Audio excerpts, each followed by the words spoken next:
Bienvenue. Merci à ceux qui ont pu avoir du temps pour participer à ce webinaire et d'avoir accordé un peu de leur patience et de leur temps en fait pour venir ici. Bon, comme on a eu à faire dans les campagnes publicitaires et tout, le but de ce webinaire vraiment c'est de présenter ce que c'est qu'un Work Student, de vous montrer les différents aspects d'être un Work Student, quels sont les avantages, comment y parvenir, et aussi quels sont peut-être, on va dire, quelques petits inconvénients. Donc, tout au long de ce webinaire, on va donner les définitions. Je vais vous montrer les étapes qu'il faut faire, quelles sont les conditions qu'il y a à remplir, quelles sont les astuces qu'il faut utiliser par rapport à ton CV, par rapport à ton profil LinkedIn, par rapport aux lois qui sont en Allemagne, le nombre d'heures que tu peux travailler, l'argent que tu peux faire avec, en fait. Et le webinaire, en fait, je le présente avec Maxime. Donc, vous pouvez voir la vidéo de Maxime. Et Maxime, lui, il a eu cette chance-là d'être de l'autre côté de la barrière, c'est-à-dire il a eu à être du côté du Arbeitgeber. Donc, il pourra en fait donner des conseils au cas où certains d'entre vous auraient des questions sur comment ça se passe et tout. Donc, il a une autre réflexion. Donc, moi, ma réflexion est plus par rapport à celui qui se bewerben, et lui également, il pourra donner une complétion avec du côté de comment est-ce que les Arbeitgeber denken, comment est-ce qu'il pense, et qu'est-ce qu'il recherche vraiment lorsqu'il cherche des Werkstudenten. Ok, bon, comme petite présentation de ma personne, je suis Danny Kwengang. Je suis ingénieur bachelor en ingénierie logicielle et je fais actuellement mon master à la Technische Universität Kaiserslautern. Je suis également développeur DevOps chez SAP en tant que student. Et pour petit rappel de ce que c'est qu'Afrosativ, Afrosativ est une organisation qu'on essaye de mettre sur pied avec différents amis, camarades et partenaires qui a pour but en fait d'encourager les initiatives africaines et cela sous différents aspects. L'aspect éducatif, l'aspect entrepreneurial, l'aspect professionnel. Pour un début, nous avons décidé de nous focaliser sur l'aspect éducatif, c'est-à-dire apporter des solutions aux problèmes que les étudiants de la diaspora peuvent rencontrer. Dans un premier temps en Allemagne, parce que nous tous nous sommes en Allemagne, et plus tard en France, en Belgique, et ainsi de suite. Vraiment, ces solutions-là seront sous forme d'articles de blog, sous forme de webinaires comme on le fait aujourd'hui, sous forme de formation, également d'accompagnement. Si quelqu'un a peut-être un souci personnel, qui aimerait trouver des personnes avec qui il peut parler, il peut nous contacter, on va essayer de résoudre son problème, d'apporter des conseils et si possible, faire jouer notre network peut-être pour résoudre son problème. Trouver une personne qui est capable ici en Allemagne ou à l'étranger de résoudre spécifiquement son problème personnel. Parce que c'est un point très important qu'on néglige généralement, en fait, le suivi des gens et avoir au moins ce cadre où tu sais que tu peux compter sur certaines personnes de la communauté, quoi. OK. Bon, pourquoi est-ce que nous proposons ces workshops? Comme j'ai dit, ça fait partie de notre initiative, notre soutien qu'on veut donner à la communauté, mais c'est également un thème de pédagogie, c'est-à-dire apporter des connaissances pertinentes sur certains sujets qui comptent. Donc, aujourd'hui, nous faisons pour les étudiants, mais nous avons prochainement le workshop qui va venir sur qu'est-ce que c'est que le front-end de Entwicklung, développement front-end, qu'est-ce que c'est que le développement back-end, comment trouver la thèse de bachelorarbeit, comment bien écrire sa thèse de bachelorarbeit, bien de masterarbeit, comment trouver son practicum, ainsi de suite. Donc, vraiment, apporter des connaissances à base de notre expérience qu'on a eue à nous. Moi, actuellement, je fais master, donc j'ai eu à traverser toutes les expériences possibles du bachelor. Nous avons Maxime ici, lui, il travaille déjà depuis longtemps. Donc, il connaît un peu tous ces différents points-là. Et il y a un nombre incalculable de personnes derrière, en fait, qui sont en background. Et chacun d'entre eux a son expérience, on peut dire, en Allemagne, avec différents problèmes qu'il a eu à traverser, ou bien des connaissances qu'il connaît, qu'ils ont traversé des problèmes. Donc, le but, vraiment, c'est de regrouper ces personnes-là qui puissent distiller, en fait, les différentes expériences qu'ils ont eu à pu avoir, qui pourraient aider les uns les autres, en fait. Donc, comme aider les jeunes étudiants comme nous, et également l'aspect bénévolat, vraiment, on gagne presque rien, ou bien on gagne rien à faire ce qu'on fait ici là. C'est plus notre initiative d'apporter une certaine aide ou bien un certain impulse à la communauté. Parce que quand nous quittons notre pays, nous sommes seuls-ci. Bon, peu d'entre nous avons de la famille et parfois c'est très bien si tu peux trouver une communauté de personnes qui sont prêtes à t'écouter, à répondre à tes problèmes en fait. Donc vraiment, je pense que, bien nous pensons que ça peut être très, très impactant d'avoir un système pareil. Il y a déjà quelque chose pareil, mais pour les Allemands, Hochschulinitiative. Vraiment, le but, vraiment, c'est de refaire ce système, mais qui va prendre en compte les réalités des Ausländer, c'est-à-dire les réalités des immigrés que nous sommes. Le fait qu'on doit lagar, le fait qu'on doit faire ceci, le fait qu'on doit partir, on a le permis de séjour et toutes ces choses-là, en fait. Et vraiment, comment jouer avec les lois ici en Allemagne, ou bien en France ou en Europe en général, pour pouvoir s'en sortir, non seulement pour les études, mais également pour la vie professionnelle et pourquoi pas pour la vie entrepreneuriale, pour ceux qui auront les startups, les entreprises qui vont vouloir mettre sur pied. OK, bon. Au cours de ce webinaire, en fait, on va voir en quoi ça consiste d'être un Werkstudent. On va voir les conditions à remplir pour pouvoir l'être, quelles sont les étapes de préparation, genre qu'est-ce que je dois faire, qu'est-ce que je dois vorbereiten. Et maintenant, on va un peu essayer d'expliquer ou bien de voir plus en détail comment est-ce que la phase de candidature se passe. Et en dernier point, on va voir comment se préparer pour son entretien d'embauche. Par exemple, comment est-ce que tu dois te préparer lorsque on t'a déjà invité à faire un Vorstellungsgespräch et comment tu dois t'habiller, qu'est-ce que tu dois faire, comment répondre aux questions. Donc, de nos jours, vraiment, comme il dit en introduction, c'est vraiment dommage que nous nous limitons vraiment à travailler juste dans les lagers, faire des boulots épuisants, se casser le dos, rentrer chaque soir fatigué, on n'est pas capable de continuer à apprendre, à faire nos leçons et tout. Parce que actuellement, avec les outils technologiques ou bien avec les opportunités qu'on a eues, notamment depuis Corona, il y a vraiment, vraiment cette possibilité-là de travailler en tant que étudiant dans une entreprise, dans ton bureau ou bien en home office depuis ta maison. Peu importe la filière que tu fais, par exemple, on pense que c'est plus les informaticiens qui ont cette chance-là, mais peu importe la filière que tu fais, tu as cette possibilité-là d'être étudiant en fonction de quel outil tu maîtrises. Est-ce que tu maîtrises Microsoft Word? Est-ce que tu connais programmer en Python? Est-ce que tu sais faire ceci? Tu as cette possibilité d'avoir un étudiant, de travailler en entreprise, de gagner en expérience, et cela depuis ta maison. Ou pour ceux qui veulent partir au travail, sur le travail à côté, dans ton bureau climatisé, assis devant ton ordinateur. Donc,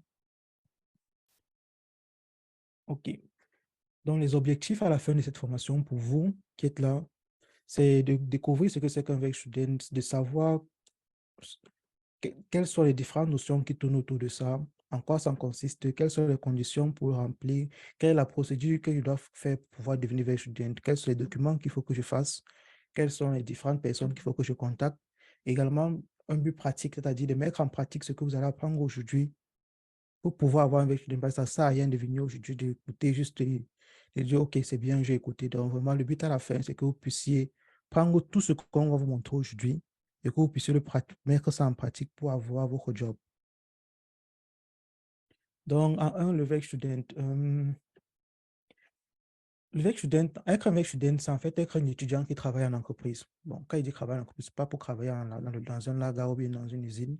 Vraiment, travailler en entreprise sur des projets précis et on te donne une tâche, tu es un peu comme un travailleur, sauf que tu as plus de flexibilité et tu as peut-être moins d'heures de travail et tu touches naturellement un peu plus moins qu'un travailleur. Mais déjà, de gagner en expérience et de voir un peu comment ça se passe au boulot. Et tu peux travailler dans différents domaines. Le plus précisément, le plus believé, c'est de travailler dans le domaine dans lequel tu étudies. Mais sous certaines conditions, si peut-être tu as envie d'avoir une expérience dans le marketing parce que tu sais que demain, tu vas créer ta startup et tu aimerais déjà gagner en expérience dessus, tu peux chercher à être Werkstudent dans une entreprise qui fait dans ça. Normalement, le but du Werkstudent, c'est travailler en apprenant. Donc, tu payes pour que tu apprennes. Et tu gagnes en expérience également. Et c'est un point qui peut jouer plus ou moins de l'importance quand tu vas commencer à chercher le travail dans le monde professionnel. Parfois, tu peux mettre que tu as travaillé en Werkstudent dans une grande entreprise comme SAP en Allemagne et tu expliques tout ce que tu as eu à faire. On voit que tu as plus de plus-value qu'une personne lambda qui a juste étudié pendant tout son parcours, quoi. Pour les Werkstudent, on peut travailler maximum 20 heures par semaine pendant les périodes de classe et pendant les Vorlesungen Freizeit, c'est-à-dire les périodes de congé, ça peut aller jusqu'à 40 heures par semaine. Et avec la nouvelle loi qui a été votée, le salaire minimum est monté à 12 euros par heure. Donc, lorsque tu es Werkstudent, tu es garanti d'avoir minimum 12 euros par heure. Pour quelqu'un qui travaille peut-être 15 heures la semaine, ça fait 15 fois 12, en fait. Tu peux imaginer la somme que tu peux gagner avec. Maintenant, quand tu compares ça avec ce que tu gagnes dans ton lager, peut-être tu gagnes plus, mais tu es fatigué tout le temps. tu ne fais pas home office, tu dois te déplacer tout le temps et tu ne gagnes pas vraiment d'expérience. Tu portes les cartons, tu te déplaces, tu te casses le dos et tout, en fait. Donc, travailler avec Student, ça apporte des avantages à tous les niveaux. Mais vous allez rendre compte que de nos jours, les gens qui trouvent un avec Student, ils sont payés 20 euros l'heure, minimum 15 en montant. Donc, dans la loi, c'est minimum 12, mais lorsque tu t'y prends bien, tu trouves un VEC student avec minimum 15 euros l'heure. Pourquoi pas 20 euros l'heure? Si tu fais tes 20 heures par semaine, tu peux te trouver facilement à 1500, 2000 euros le mois. Et sache que pendant les périodes de congé, tu peux aller jusqu'à 40 heures la semaine. Donc, tu peux avoir même 2500 euros à la fin du mois ou 3000. Naturellement, il y a les jeteurs qui vont passer et tout, mais je pense que ça se fait pour tous les autres boulots. Maintenant, quelles sont les conditions à remplir pour devenir VEC student?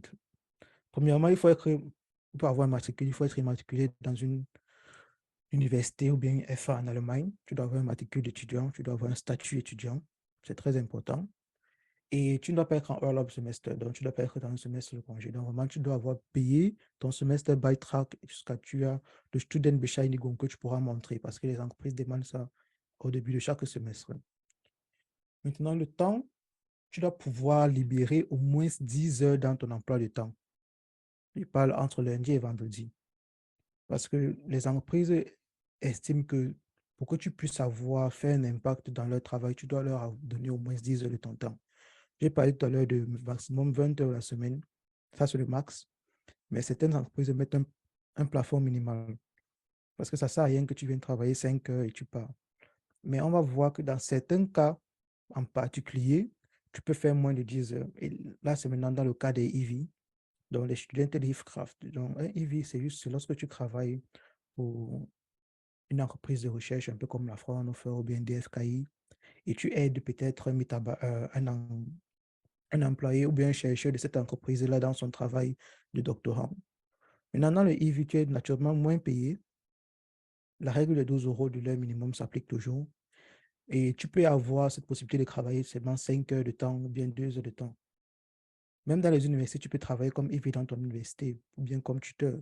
Genre, tu corriges les épreuves des étudiants et tu donnes peut-être les exercices aux étudiants. C'est également du EV. Mais dans ce cas-là, oui, tu peux faire moins de 10 heures. Mais pour les VEC students, c'est vraiment très, très rare de voir un cas de VEC student où l'entreprise va te demander moins de 10 heures. Il va te permettre de faire moins de 10 heures par semaine. Également, il faut la motivation. Il faut être très motivé. Déjà, l'argent, c'est vrai, c'est déjà un facteur de motivation très important. Mais toi-même, tu dois être motivé parce que ce n'est pas toujours facile. C'est vrai que tu ne travailles pas physiquement, mais ton mental travaille, ta tête travaille. Il y aura les jours où on va te demander de faire telle tâche et tu es censé faire cette tâche-là. C'est déjà un peu une introduction à la vie professionnelle. Donc, tu dois être capable de prendre une tâche, d'assumer cette tâche de A à Z et d'apporter des résultats pour dire, OK, voilà ce qu'on m'a demandé de faire, voilà ce que j'ai fait. Et ça peut être très stressant dans la mesure où parfois tu n'es pas capable de faire ça ou bien tes collègues ne sont pas vraiment là pour t'expliquer les choses et tout. Tu dois être capable d'avoir un mental pour chercher, t'asseoir, réfléchir ou bien essayer de contacter d'autres personnes chez Afrosatif peut-être ou bien de ton répertoire pour dire, OK, c'est comme ça au boulot, le boulot est stressant et tout et tout. Est-ce que tu peux m'aider ou bien est-ce que tu as des conseils pour me permettre de surmonter ça? Donc vraiment, il faut avoir la motivation nécessaire non seulement pour apprendre, mais également pour pouvoir gérer les tâches qui vont venir lorsque vous allez travailler. Parce que pour le laga, c'est très facile. Le laga, tu portes le carton de A, d'un point A au point B, et c'est OK, tu n'as pas besoin de réfléchir. Mais vraiment, pour le vrai student, tu ancres déjà dans la vie professionnelle et tu dois vraiment être motivé parce qu'il y aura des moments où ça sera très difficile. Tu auras envie d'abandonner pour te dire, bon, moi, il préfère aller faire mon laga où je ne réfléchissais pas trop bien, où on ne me mettait pas trop la pression. OK, les étapes maintenant pour la préparation. Petit 1, il faut d'abord connaître quelque chose dans la tête. Donc, que ce soit connaître un logiciel de bureautique comme peut-être la gamme Office, les Outlook, Excel, Microsoft Office, comment écrire un macro en Excel, comment automatiser les tâches, ou bien connaître un logiciel industriel pour ceux qui font électrotechnique ou bien machine board. Si tu sais déjà manipuler MATLAB ou bien AutoCAD, tu peux trouver un vecteur student où on va te prendre juste par rapport à ces connaissances-là. Et également, savoir peut-être maîtriser un langage de programmation, là, c'est peut-être pour nous, peut-être les informaticiens, pour ceux qui ont un peu d'informatique dans leur filière. Si tu maîtrises le Java, le JavaScript, le Python, le Go et tout, tout ça, ça joue. Donc, il n'y a aucune connaissance technique que tu peux négliger à ce niveau-ci. Si tu as ne serait-ce que qu'une seule, tu peux déjà chercher un work student par rapport à cette connaissance-là. Euh, Quand je dis connaître, ce n'est pas forcément dire que tu es un professionnel à l'intérieur. Si tu as déjà des notions de base, c'est déjà OK. Mais certaines entreprises, comme les grandes entreprises comme SAP, je prends l'exemple de SAP parce que c'est là-bas que je travaille, ils sont prêts à te prendre et te modéliser en fait. Donc, ils sont prêts à t'apprendre la chose. Ne serait-ce que si tu as déjà la motivation, ils sont prêts à te prendre la chose et te montrer en fait que, OK, pour faire ça, tu dois faire comme ceci, comme ceci, comme ceci, comme ceci en fait. Donc, ils sont prêts à te prendre, ils te payent les formations sur Udemy, ils te payent les formations professionnelles avec les certificats. Donc, à partir du moment où tu as la motivation, ou bien que tu maîtrises ne serait-ce qu'un seul de ces points-ci, tu peux déjà commencer à avoir le work student, à chercher un work student. Et aussi, il ne faut pas qu'on se mente, il y a également beaucoup le facteur de chance. Donc, si ce que tu as déjà, tu es parmi ces 3 points-ci, même si tu ne l'es pas, pendant la phase de préparation, tu te dis, OK, je veux un work student. Pendant la phase de préparation, tu peux dire, d'accord, je vais me former en Excel. Je vais voir comment, parce qu'Excel est un outil très puissant, je vais voir comment peut-être écrire les macros. Je vais prendre une formation sur Udemy ou bien sur YouTube par rapport à ça. Et lorsque je maîtrise ça, là maintenant, j'arrange mes papiers, j'arrange mon CV, j'arrange tout ce qu'il faut arranger. Je commence à chercher des vrais students, des postes où on demande des gens qui ont des compétences dans la gamme Office ou bien sur Excel. Et je postule par rapport à ça.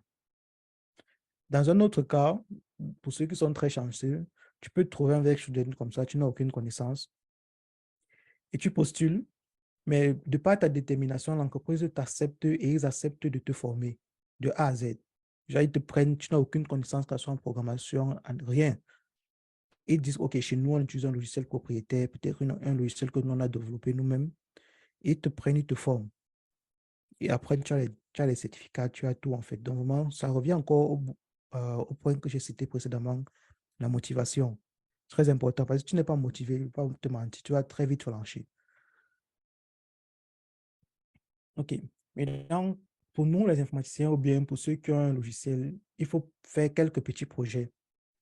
Par projet, j'entends des petites expériences. Si tu as écrit un macro Excel, que tu sauvegardes le code du macro que tu as écrit et tu le mets sur GitHub. Puis tu as écrit un site internet, tu le mets sur GitHub. Puis tu as écrit, c'est pas une petite application Android ou bien un petit logiciel interpoint pour PC, Windows ou Mac.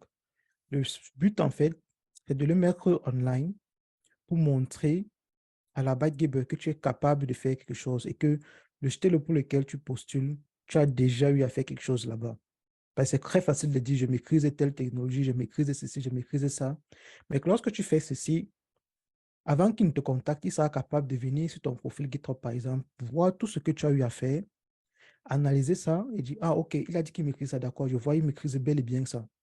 Donc, ça va te permettre de montrer ce que tu sais faire, de prouver que tu sais vraiment le faire et également de montrer que tu sais utiliser Git parce que c'est un outil très, très important que je pense que la plupart de toutes les entreprises aujourd'hui utilisent Git pour avoir différentes versions de leurs fichiers.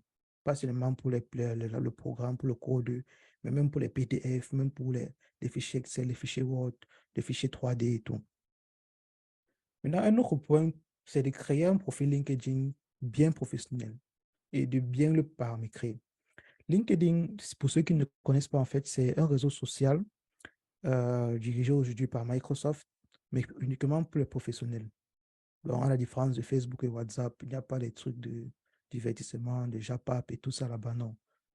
Tout là-bas est professionnel. Si tu as une entreprise que tu gères, tu postes les choses par rapport à ton entreprise. Si tu es un start-upper, si tu es un businessman, tu postes les choses par rapport à ton business.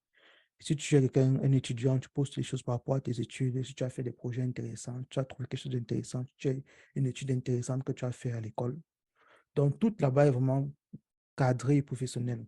Et généralement, les entreprises vérifient les profils. Si tu as un profil LinkedIn, vérifie ton profil LinkedIn pour voir, OK, dans quelle école est-ce que tu as étudié, quel est ton profil, quelles sont les technologies que tu maîtrises, quels sont les projets que tu as fait, quelles sont les pages que tu suis sur LinkedIn, quels sont les certificats que tu as pu avoir. Vraiment, c'est un peu comme ton profil LinkedIn, c'est un peu carrément comme un CV dans lequel il y a un tracé de tout ce que tu as fait. les études que tu as eu à faire, les universités que tu as visitées, les projets que tu as à faire, ton master, sur quoi est-ce que tu as parlé à ton bachelor, à ton master, quelles sont les entreprises pour lesquelles tu as déjà eu à travailler, en quelle année, quelles sont les technologies que tu as utilisées dans ces entreprises-là, est-ce que tu fais le bénévolat, quels sont les détails de ta personnalité, est-ce que tu aimes faire le ski, est-ce que tu aimes faire, c'est pas, visionner, jouer au football.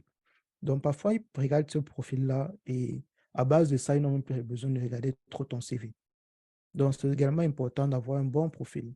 Et généralement, quand tu as un bon profil, les entreprises te contactent sur LinkedIn parce que chaque jour, je ne vais pas vous mentir, dans mon inbox, chaque jour, je reçois des propositions d'entreprises aux États-Unis, au Danemark, en Russie, en Ukraine même.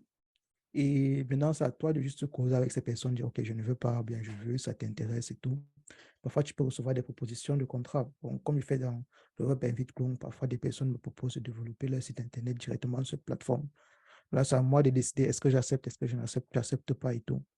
Donc, avoir déjà un profil là-bas te permet d'avoir un premier plan, un premier pied en fait dans le monde professionnel, de pouvoir voir ce que les professionnels font. Tous les artisans, Ariel Kitcho, qu'on a au Cameroun, même investis au pays, tous sont là-bas. Ils postent régulièrement sur leurs affaires, sur ce qu'ils font, les promotions qu'ils ont eu à faire, leurs projets, leurs produits.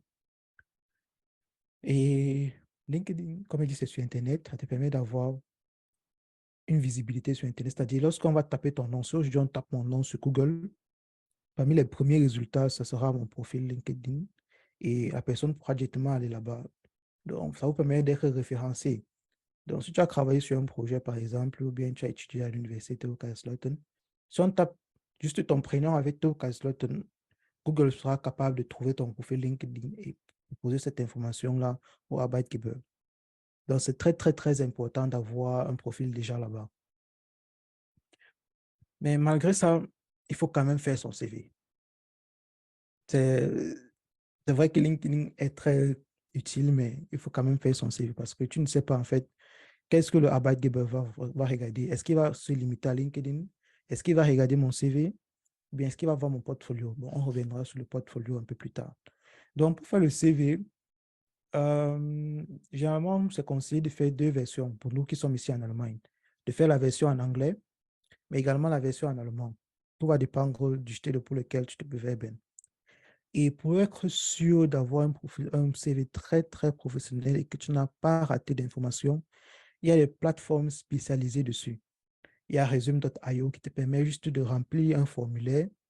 Tu réponds à des questions qui vont te poser automatiquement, ça génère ton CV. L'avantage avec ça, c'est que tu es sûr de ne pas oublier un point et il y a un pourcentage de complétion, il te propose des améliorations pour ton CV et tout. L'inconvénient, c'est que c'est payant. C'est pas si cher que ça, mais c'est quand même payant. Du coup, on a également Canva. Canva, c'est un outil qui permet de faire un tas de choses, parmi lesquelles faire un CV. Donc, ils ont des templates gratuits qu'ils proposent aux gens pour faire des flyers, faire des CV, faire des logos. Et le but, lorsque je travaille avec les gens que j'ai aidés pour avoir des étudiants, c'est toujours, tu fais ton CV avec Resume.io, tu remplis ton formulaire, tu te rassures que tu as mis toutes les informations nécessaires et qui sont peut-être pertinentes. Ensuite, tu pars dans Canva, tu choisis un template gratuit qui te plaît et tu essayes juste de refaire le CV que tu as fait dans Resume.io sur Canva. Avec ça, tu es sûr à la fin d'avoir mis toutes les informations que tu voulais vraiment mettre ou toutes les informations que Resume.io va te conseiller qui sont les informations importantes pour un CV professionnel. Donc, l'image que vous pouvez voir à gauche est un exemple de à quoi ressemble un CV qui a été fait sur Resume.io. On a le nom de la personne, on a sa photo, une photo professionnelle très propre, le nom, ton numéro de téléphone, ton email, ton adresse. Pour ton profil, tu donnes peut-être une petite description de ta personne. Genre, je suis tel, tel, tel, j'aime faire ceci, ceci, ceci. Après, tu donnes ton expérience. Où est-ce que tu as travaillé? Dans quelle année tu as travaillé là-bas? De quelle année à quelle année? Qu'est-ce que tu faisais là-bas? Le nom de l'entreprise? Quelles sont les technologies peut-être que tu as eu à utiliser dans cette entreprise? Tu donnes les références. Tu peux également donner ton degré d'éducation. Est-ce que tu as un master? Est-ce que tu as un bachelor? Est-ce que tu as un doctorat? Tu donnes les langues que tu maîtrises, l'anglais, le français. Tu donnes tes skills. J'ai les skills en management. Je connais utiliser Photoshop. Je connais utiliser ceci, cela. Généralement, le CV peut faire 1 à 2 pages, maxi 3 pages, si tu as beaucoup à dire, parce que tu peux également y ajouter tes projets personnels que tu as fait, mais très, très important, ne pas ajouter que tu as fait un lag à quelque part. C'est pas ça on n'a pas besoin de connaître ça, en fait. On n'a pas besoin de connaître que tu étais lag à peut-être, je sais pas, à la poste, ou bien que tu as travaillé peut-être dans une industrie où on faisait les cartons et tout, non. Tu dois te limiter strictement à ce qui est professionnel et généralement ce qui arrange le poste pour lequel tu postules, quoi. Donc, plus tard, on va voir un peu comment ça va se passer lors des workshops qui vont venir dans les semaines qui arrivent. Quelles sont les informations pertinentes à mettre dans le CV, quelles sont celles qui ne le sont pas.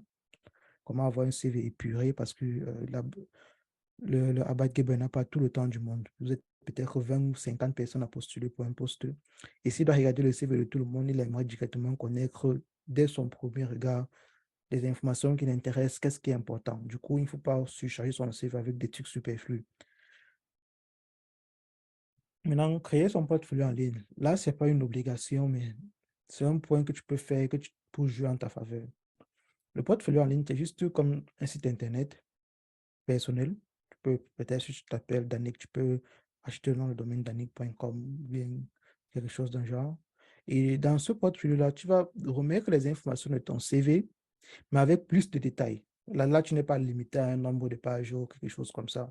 Donc, tu vas mettre plus de détails sur toutes les informations que tu as à mettre dans ton CV, plus de détails sur ta personnalité, tes hobbies, qu'est-ce que tu aimes faire, qu'est-ce que tu n'aimes pas, plus de détails sur tes projets personnels, tout ce que tu as eu à lancer, les startups qui ont marché ou bien qui n'ont pas marché, si tu as eu à créer des logiciels, si tu as eu à faire ceci, faire cela, tu mets les liens dessus par rapport à ça. Si tu as eu à être vers student ailleurs, tu mets également. Plus de détails également sur les technologies que tu maîtrises ou bien les outils que tu maîtrises. Tu maîtrises AutoCAD, avec AutoCAD, tu as eu à faire ça, ça, ça. Tu as eu à faire tels exemples de modèles. Tu mets un lien peut-être vers la plateforme GitHub dont on a parlé précédemment. Euh, tu peux parler plus par rapport à toi, par rapport peut-être à tes certifications que tu as eues. Vraiment, tu n'es pas vraiment limité ici. Et lorsque le ABAC peut-être va tomber sur ton CV et que ton CV l'intéresse, il peut voir, OK, tu as un portfolio en ligne et il aimerait peut-être connaître plus par rapport à toi avant de t'inviter à une interview. Il peut venir sur ton portfolio, il lit tes informations, il lit plus tes trucs, il voit ton parcours scolaire, ton parcours professionnel, il voit tes initiatives que tu as eu à faire, qu'est-ce que tu aimes, qu'est-ce que tu n'aimes pas, pour savoir au moins, est-ce que tu passes par rapport au profil de personnes qu'il cherche ou bien par rapport au profil des personnes qu'il y a dans son équipe, quoi. Maintenant, lorsqu'on a fait tout ceci, on entre dans la phase de candidature. Les plateformes principales pour trouver un poste comme Web Student, naturellement, il y a Indeed, il y a Stepstone, il y a Univative, il y a Campus Jäger, il y a Spectrum. Il y en a plusieurs. Là, on a juste cité les plus utilisés parmi notre cercle de personnes. Et dans cette plateforme-là, naturellement, tu peux faire ton profil. Et il y a une façon, en fait, de filtrer pour avoir les trucs les plus précis. Et comme on dit, par chance ou bien par malchance, avec la venue de Corona, il y a maintenant cette possibilité d'avoir de plus en plus des postes 100% home office, c'est-à-dire tu n'as pas besoin de mettre ton pied à l'entreprise, ne serait-ce qu'une seule fois. Donc, 100% home office, parce qu'avant, il n'y avait pas cette possibilité-là. Donc, quand tu vas filtrer, tu peux choisir, OK, je veux un truc 100% home office. Et même si c'est qu'il faut que je parte, je veux que ce soit dans les alentours de ma ville, avec tel paramètre. Et tu sauvegardes ce profil-là. Donc, chaque fois que tu vas venir dans la plateforme va savoir quel est le genre de poste qui t'intéresse. Et chaque fois te proposer ça ou bien t'envoyer des newsletters par mail. Donc, pour chacune de ces plateformes, il y a toute une autre procédure pour faire son profil, paramétrer les choses. Donc, on ne peut pas revenir dessus aujourd'hui, mais il y aura également un workshop spécialisé pour cela. Donc, il est également possible de trouver des annonces d'emploi directement sur les sites des entreprises ou bien des universités. Donc, il n'y a pas uniquement, tu n'es pas obligé de passer par cette plateforme-là. Et généralement, je conseille même aux gens de, si tu as la possibilité d'avoir le mail de l'entreprise, écrit directement au mail là. Mais parce que lorsque tu passes par cette plateforme, quand tu envoies ta demande, lorsque tu postules, ça passe d'abord par l'administration de la plateforme avant qu'eux-mêmes envoient ça à l'entreprise en question. Donc, il y a tout un process. Mais si tu arrives vraiment à voir le nom de l'entreprise, tu pars dans son site internet, ils doivent peut-être avoir une page job et tu peux voir les jobs que l'entreprise la propose. Et c'est mieux de postuler directement avec le mail que l'entreprise aura mis là-bas. Pourquoi? Parce que lorsque tu postules avec ce mail-là, tu contactes directement les ressources humaines de l'entreprise en question. Ils vont te répondre plus rapidement. Parce qu'il y a ce jeu de qui vient en premier, en fait. Parce que lorsque l'entreprise a besoin urgemment de quelqu'un, lorsque l'entreprise a besoin urgemment de quelqu'un, peut-être les 10 premières candidatures qu'elles reçoivent, elles essayent de trouver la personne parmi ces 10 premières personnes-là. Donc, passer par un intermédiaire, parfois, c'est très lent et ça peut peut-être vous gâter vos chances, en fait, de trouver le travail que vous aurez voulu avoir. Donc, dans le best case, si tu as la possibilité d'avoir le nom de l'entreprise et de trouver, de jeter le en question sur le site de l'entreprise, passe par eux que de passer par la plateforme. Donc, passe par la plateforme uniquement lorsque tu n'as pas pu passer directement à l'entreprise, lorsque tu n'as pas pu avoir un contact direct avec eux. Et comme je dit, même nos universités, nos FA proposent des jobs en tant que Web Student ou bien en tant qu'EV. Donc, il est souvent intéressant de lire les mails qu'on envoie chaque fin de semaine ou alors de chercher la page spécifique de l'université par rapport à ça. Chaque université a une page où ils mettent les jobs que peut-être un professeur demande ou un doctorant à l'université a besoin peut-être d'un assistant qui va faire ceci, cela. Donc, le mieux, c'est de se renseigner par rapport aux gens de ton université, ou bien par rapport au fac de Rage, au fac RAC, et déjà demander, OK, est-ce qu'il y a une page par rapport à ça? Si oui, est-ce que je peux avoir le lien ou bien est-ce que je peux avoir le contact de certaines personnes qui peuvent me faciliter pour avoir ce boulot-là? Donc, en résumé, pour cette partie, quelques conseils. Il faut écrire une lettre de motivation et placer en pièce jointe. Si possible, postuler directement au mail de l'entreprise au lieu de passer par une plateforme intermédiaire et ne pas avoir peur de postuler pour des postes auxquels on ne remplit pas toutes les conditions de l'employeur. Ce dernier point, c'est l'un des points les plus importants parce que généralement, les gens ne postulent pas parce que lorsqu'il lit le jeté le Beschreibung, l'employeur dit, OK, je veux une personne qui sait faire ça, ça, ça, ça, ça, il te liste même 10 qualités qu'il veut de la personne, ou bien 10 skills qu'il demande. Et évidemment, les gens prennent peur quand ils voient tout ce qu'ils disent. Non, moi, je maîtrise seulement un de tout ça, ou bien je maîtrise seulement deux. Et du coup, je ne postule pas. Non. S'il met ces 10-là, ça, c'est le best case, c'est ce qu'il veut. Mais ça ne veut pas forcément dire qu'il a besoin de quelqu'un qui maîtrise tout ça. Il n'a pas besoin d'une deuxième machine, ou bien d'un deuxième internet, ou bien d'un chat GPT. Si tu maîtrises ne serait-ce qu'un seul, tu peux postuler. Parfois, même lorsque tu maîtrises aucun de tout ça, tu postules quand même. Parce que tu pars du postulat que c'est vrai, je ne maîtrise pas encore, mais si c'est que mon profil l'intéresse et qu'il me donne un rendez-vous, je peux m'arranger à apprendre pour maîtriser ça plus tard. Je ne sais pas si vous comprenez. Donc, nous prenons l'exemple d'un Stellebeschreibung qui a peut-être 5 skills qu'il demande. Et tu sais que tu ne maîtrises pas encore ces skills-là, mais que tu peux les maîtriser facilement. Dans ce cas-là, tu peux toujours postuler. Lorsque tu postules, si c'est que ton CV les intéresse, c'est un peu de l'enfumage. Si c'est que ton CV les intéresse et qu'ils t'invitent, là maintenant, tu peux t'arranger à Bosch comme si tu étudiais pour un classeur, pour pouvoir maintenant remplir en fait du moins minimum un ou deux skills qu'elle demande. Et comme il dit, lorsque une entreprise prend un étudiant, c'est pas pour avoir un deuxième ingénieur, un ingénieur en fait. Ils savent que tu es étudiant. Ils savent que c'est très difficile pour toi de maîtriser tout ce qu'ils demandent. Ils savent également que c'est très difficile que tu aies eu à apprendre ces choses-là à l'université. Donc, généralement, c'est des choses que tu as appris seul dans ton coin. Donc, la plupart d'entre eux sont prêts à te former. Ils veulent juste une personne qui a la motivation nécessaire ou bien les connaissances de base nécessaires. Il y aura toute une procédure de formation. Ils vont te montrer pas à pas ce qu'il faut, ce que tu dois faire, comment est-ce que tu dois faire, comment est-ce que tu dois travailler avec eux. Mais là, c'est dans les cas des grandes entreprises. Généralement, pour les startups, étant donné qu'ils ont un petit budget, ils vont chercher des étudiants parce qu'on les paye moins que les ingénieurs. Mais ils veulent également des étudiants qui sont très performants. Dans ce cas-là, ce que je dis n'est pas applicable à eux parce qu'ils vont vraiment demander de la gestion. Mais généralement, ce qui est bien avec eux, c'est qu'ils payent mieux les étudiants comparé aux grandes entreprises. Tu peux aller pour une startup, ils te payent 20 € l'heure, mais ils te drainent excessivement, c'est-à-dire tu ressens vraiment le stress du travail là-bas. Certes, on te paye mieux qu'une personne qui travaille dans une grande entreprise, comme SAP, on le paye peut-être, je ne sais pas, 16 ou bien 14 € l'heure. Dans la startup, on va te payer 20, on va te demander plus. Donc, vraiment, c'est à toi de voir par rapport à ton programme, par rapport à ton profil, qu'est-ce qui se passe mieux pour toi? Est-ce que tu veux plus d'argent et travailler dans une start-up pour pouvoir avoir plus de bénéfices? Est-ce que tu veux plutôt un boulot de veille student qui sera très posé, où tu vas apprendre tes choses et tu vas peut-être gagner légèrement moins, mais c'est déjà quelque chose en fait.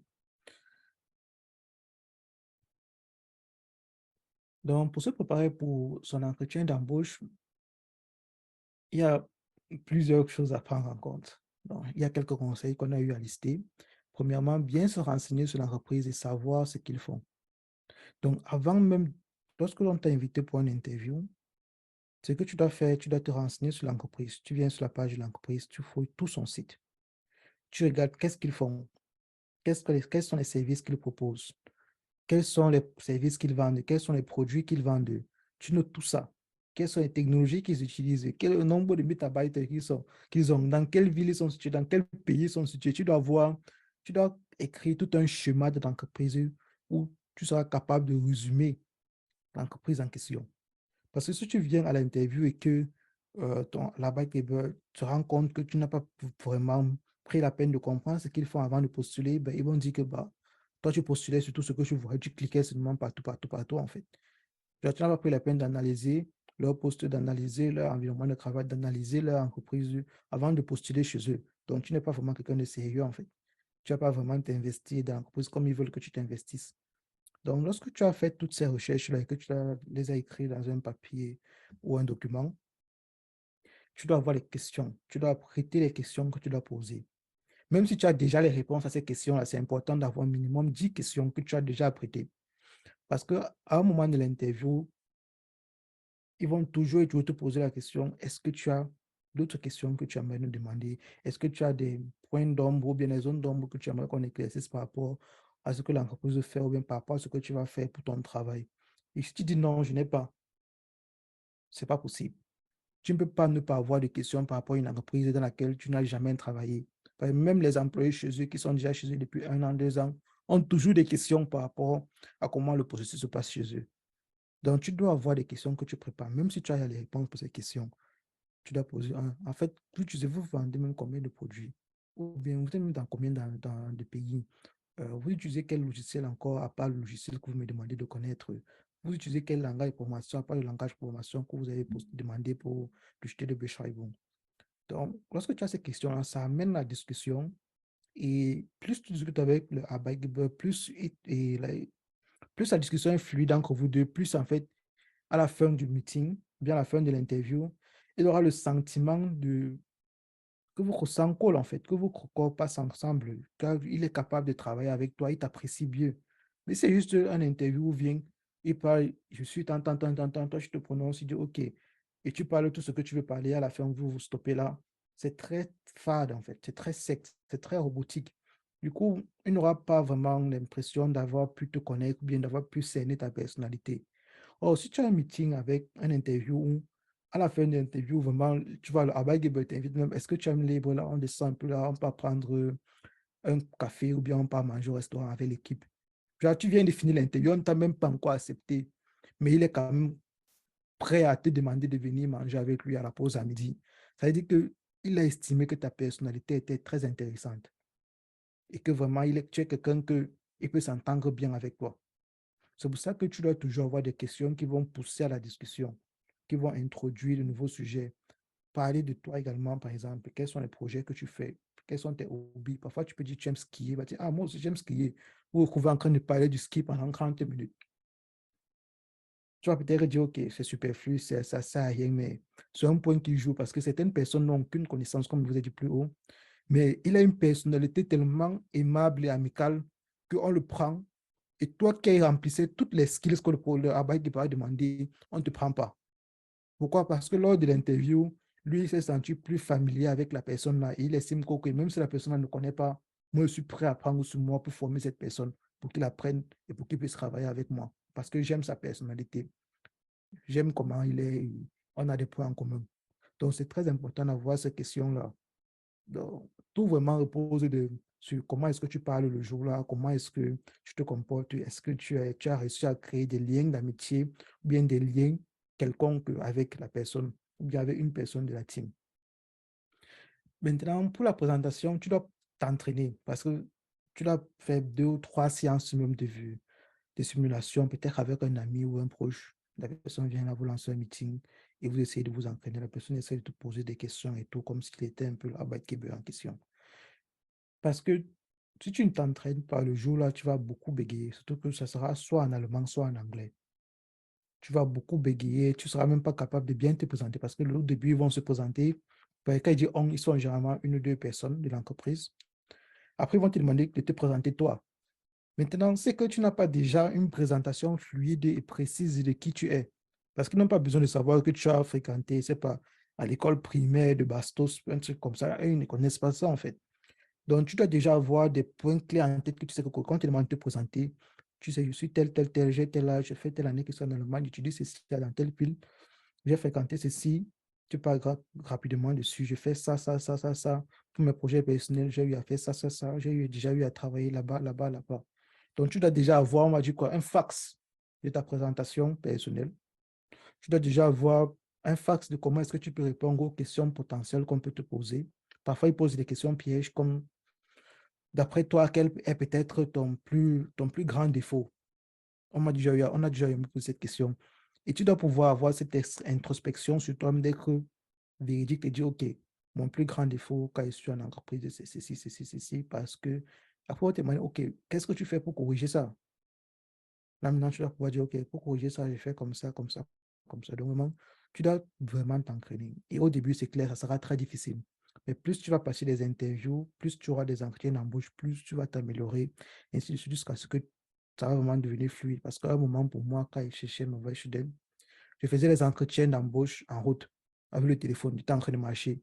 Pourquoi? J'en avais tellement fait, j'avais fait plus de 20. À un moment, tout était déjà dans ma tête. Tous les fax étaient déjà dans ma tête. Parfois, même les questions pour les entreprises, je cherchais même plus ça.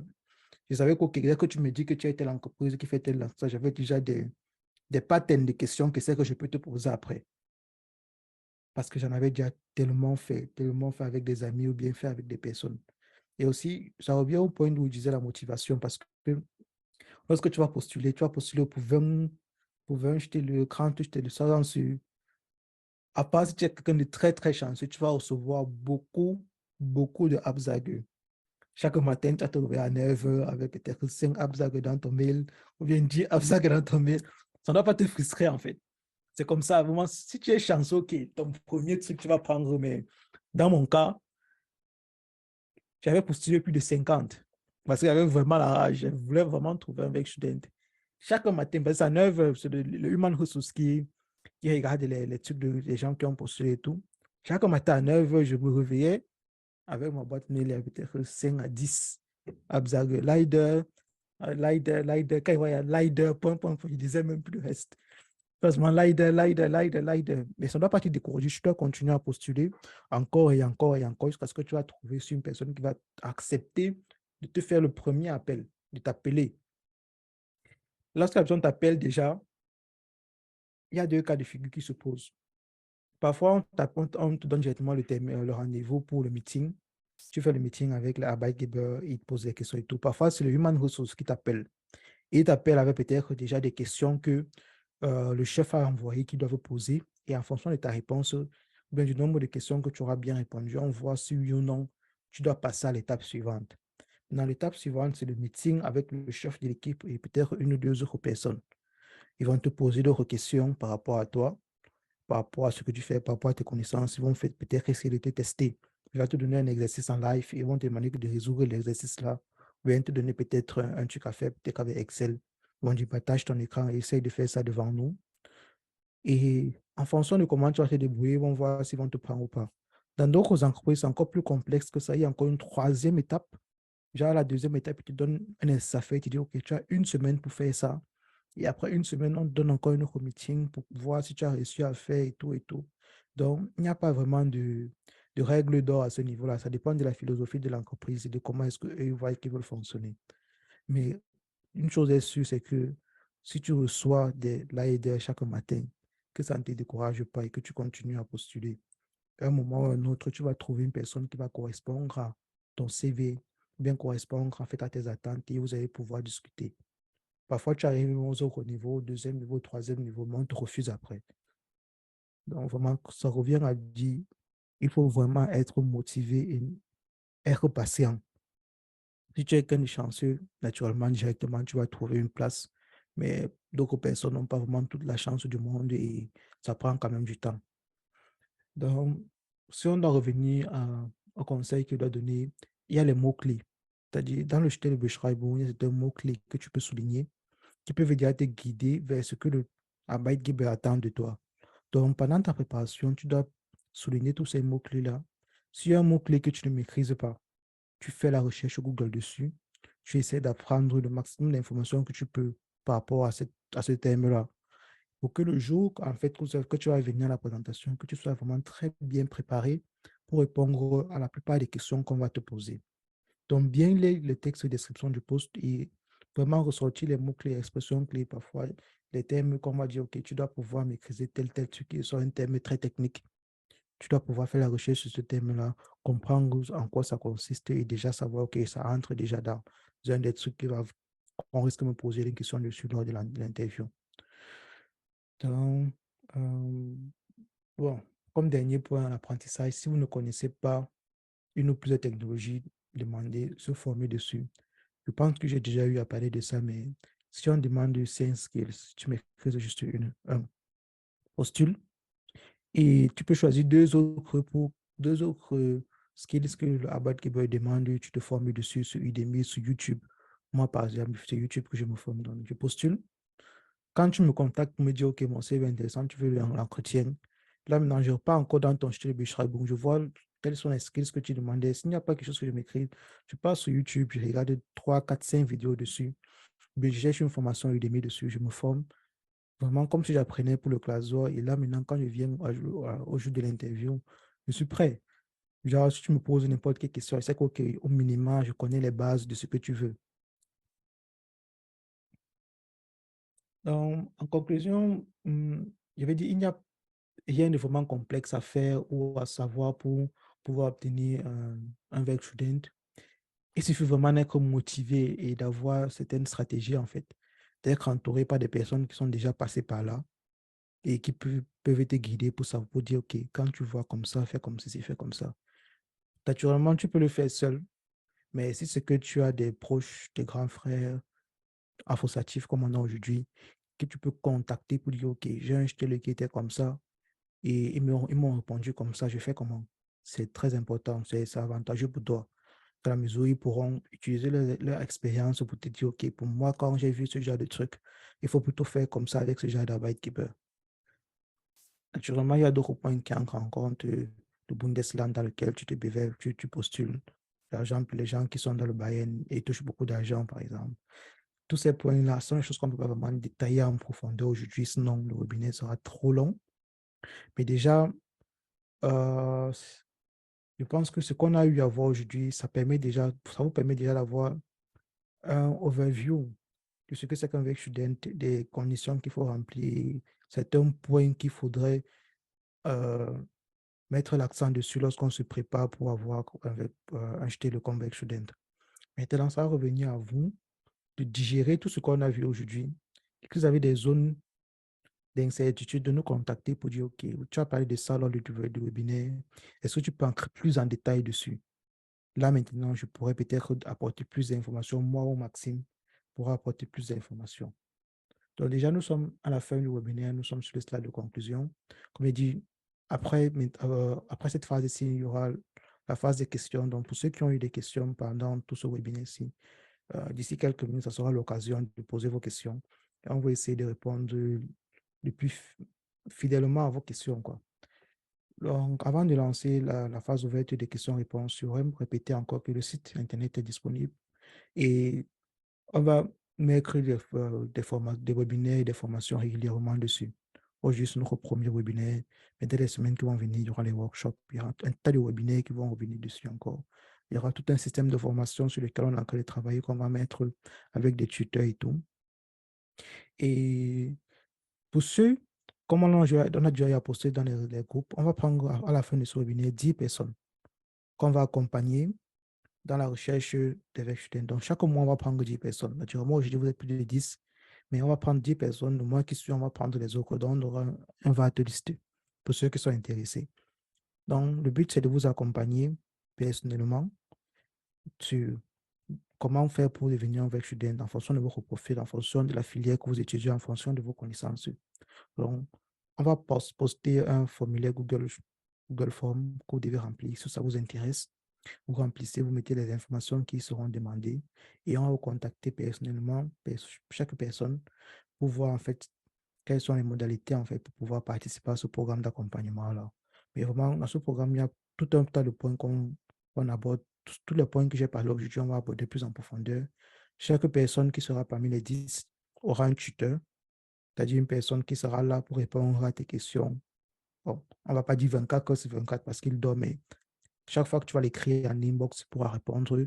Quand tu auras peut-être fait ton CV, tu pourras l'envoyer ton CV, vous pouvez discuter, on va te dire, OK, change ceci, vous pourrez faire des meetings extra, il pourra te donner les conseils, répondre à tes problèmes et faire des séances de simulation, par exemple, pour des interviews avec toi, dans le cas où tu as été invité à une interview, t'aider peut-être à trouver quels sont les styles qui passent le plus avec ta filière, avec ton profil. Tu vois, quand vous allez remplir le Google Form, on va voir, OK, toi, tu étudies tel ceci. Tu as dit que tu maîtrises ça. Là, maintenant, nous, l'équipe, on va voir, on va essayer de réfléchir quels sont les postes de Vex Student qui passent le mieux avec ton profil, par exemple, et t'accompagner sur ce chemin-là. Donc, je ne vais pas tirer les choses plus longtemps. Déjà, merci pour ceux qui ont participé, sont restés jusqu'à la fin et ceux qui sont venus et sont partis peut-être en cours de chemin. Donc, on va ouvrir la séance de questions-réponses. Donc, ceux qui ont leurs questions, vraiment, sentez-vous libre de poser vos questions. Il n'y a pas de questions idiotes.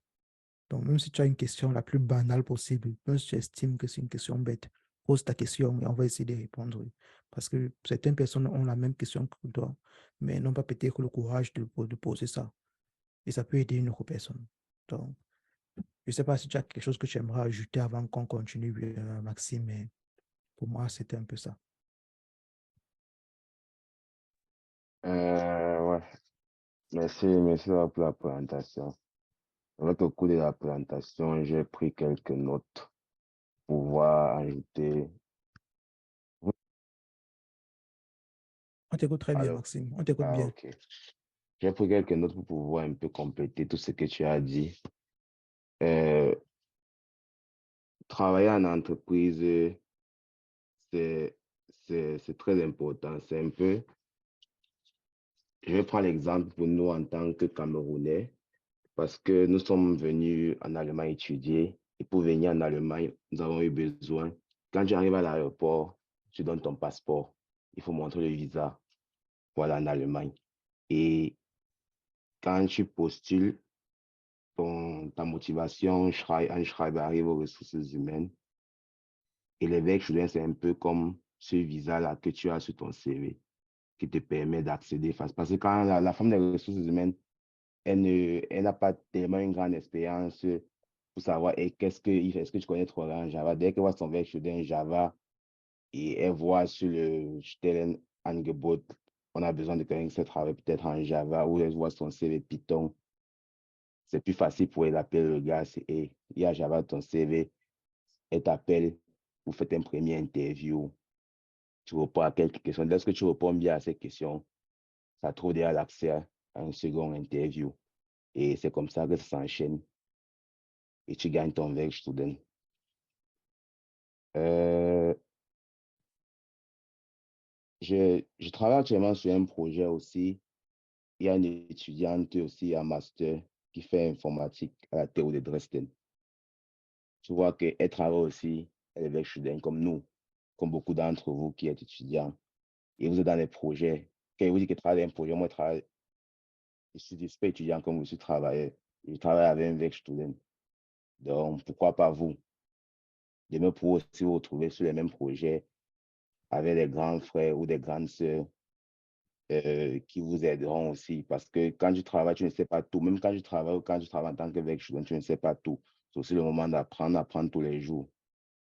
Et la qualité la plus importante en tant que student ou en tant que personne ou en tant que travailleur, c'est d'aimer d'abord apprendre.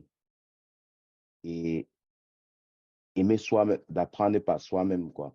Et pas toujours attendre que, OK, il faut que je sois avec quelqu'un, faut qu'on apprenne ensemble. Mais lorsque tu sais travailler, c'est lorsque tu sais apprendre par toi-même et tu trouves facilement des questions pour demander, OK, là, je suis bloqué, tu as un grand frère, OK, j'ai quel problème ici, ou une grande sœur, j'ai tel problème ici, et t'aider plus facilement. Mais lorsque toi-même, tu ne sais pas déjà, c'est que tu vas apprendre, c'est un peu plus difficile pour nous de pouvoir t'aider. Euh, Yannick a également parlé des motivations en Schreiben, d'avoir son motivation en Schreiben. Sur ce point, j'aimerais vous conseiller de toujours avoir un booster de motivation en Schreiben parce que en fonction de tes qualités, de tes skills et des types de versions que tu cherches, ça ne change probablement pas. La seule chose que tu as changé, c'est OK, tel poste. Si la personne cherche, si ton motivation Schreiben, tu as vu par exemple, bonjour madame, monsieur, j'ai vu que vous avez mis telle annonce sur tel, vous mettez seulement X. Dès que vous voyez l'annonce copier, seulement la position, vous mettez là-bas. Allez, en moins de 5 minutes, tu as déjà ta motivation et tu prends ton CV, je sais pas, et ton Arbeitszeugnis, tu envoies. Tu vois qu'en moins de 5 minutes, tu as fait un Bewerbung. Donc, ça veut dire que par jour, tu peux faire 5 Bewerbung. En une semaine, tu peux te retrouver avec les 50 Bewerbung que Daniel vous a dit qu'il a fait quand il cherchait son premier Werkstudent. Donc, quand il vous dit qu'il a fait 50 Bewerbung, il n'a pas fait 50 Bewerbung peut-être en 6 mois. Peut-être même en une journée, il peut faire tous les 50. C'est très facile. Et lorsque tu as ton dès que tu as le mousse, c'est seulement changer une ou deux, trois parties et le tout est joué. Il a également parlé des moteurs, des sites pour chercher les boulots. Il a parlé des Stepstone, des Uniactive. Il y a même souvent à l'université des placards où on colle des Stellenangebot. Même quand j'allais souvent à la Mensa, il me rappelle quand j'étais étudiant, j'allais à la Mensa. euh, je m'arrêtais très souvent lorsqu'il descendait les escaliers. Je lisais un peu le tableau parce qu'il y a aussi des opportunités pour avoir des Werkstudenten, même pour avoir des thèses de bachelor ou de master, parce que j'ai aussi trouvé mon Bachelorarbeit en descendant, en sortant de la Mensa. Un des placards, parce que les gens marchent, ils sont en train de bavarder et tout, et tout, et tout.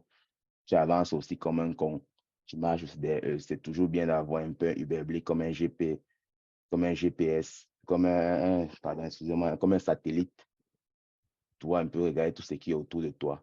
C'est un peu comme tu fais pour ceux qui font par exemple le permis, le phare vous demande toujours de toujours contrôler tout ce qui est autour de vous. Même dans la vie réelle, quand tu marches, il faut souvent contrôler tout ce qui est autour de vous. C'est aussi important en tant que noir dans un pays où il y a, on vit des cas de racisme. C'est toujours important de regarder quelque temps autour derrière toi ce qui se passe. Quelqu'un peut venir là, quand tu ne vois pas, c'est dangereux. Donc, c'est important toujours de regarder. Tu peux trouver des informations sur ce que tu cherches, que ce soit une maison, que ce soit un Werkstudent, que ce soit une thèse de bachelor ou une thèse de master. Il a également parlé je ne sais pas s'il a parlé de Arbeitszeugnis. C'est important à la fin de tes Werkstudent de prendre ton Arbeitszeugnis. Même si on t'a Kündigen, tu es parti de ton Werkstudent avec des problèmes, je ne sais pas, ça peut arriver. Ils ne peuvent pas écrire sur ton Arbeitszeugnis que tu as mal fait ton boulot. Donc, parce que quand tu passes quand tu bébé la prochaine fois, sur sur un autre stelle, et tu as mis que j'ai travaillé sur X, je faisais tel truc. Là où tu devais un peu te demander, OK, tu as dit que tu as travaillé là-bas. Est-ce qu'on peut avoir ce Arbeitszeugnis ça? Et en allemand, on t'envoie toujours le Arbeitszeugnis. Même ça peut être même 3 mois, 6 mois après que tu aies fini là-bas. Il faut toujours demander. Très souvent, quand on ne demande pas, on ne vous envoie pas ça. Mais parfois, les entreprises envoient ça automatiquement. Mais c'est bien quand tu finis quelque part de demander ce Zeugnis-là. Le Arbeitszeugnis, ça énumère tout ce que tu faisais quand tu étais dans l'entreprise là. Ils ne vont pas dire un truc de mal sur toi. Que de dire quelque chose de mal sur ça, mais ils ne vont pas te donner le Zeugnis. Mais c'est ton droit de demander cela. C'est important pour les prochains Werkstudenten ou bien pour la prochaine recherche d'emploi. Également aussi, en tant que scientifique, quand tu fais une filière scientifique, il est important de parler couramment anglais. Pas je comprends, mais je ne parle pas. parce que tu peux arriver dans un work student et nous sommes dans une période de la vie où tout se passe le home office.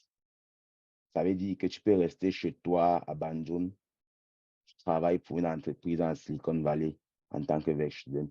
Et tu vas me dire qu'en Silicon Valley, on va parler c'est pas, les gens de Banjul appellent le Jumba, je sais pas. Mais c'est l'anglais qu'on a parlé, donc c'est important déjà dès ce que tu entres, comme il disait souvent au Dani, quand tu es déjà au premier semestre, inscris-toi déjà en cours d'anglais. Même si tu as fait section anglophone, on a ce qu'on appelle English Refresh Course. Tu dois refresh voir si tes skills en anglais sont encore bons en faisant un ou deux cours de C1 ou bien de English Conversation. C'est aussi important.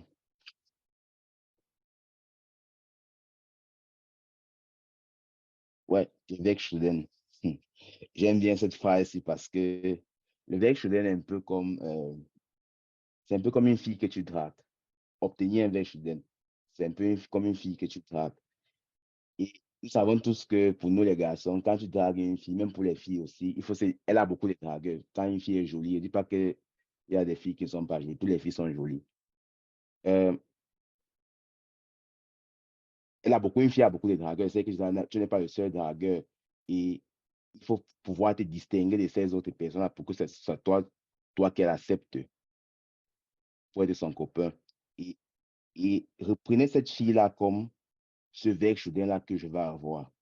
Et ces autres dragueurs-là, comme les 50 autres candidats qui sont bevés pour ce verre chaudin.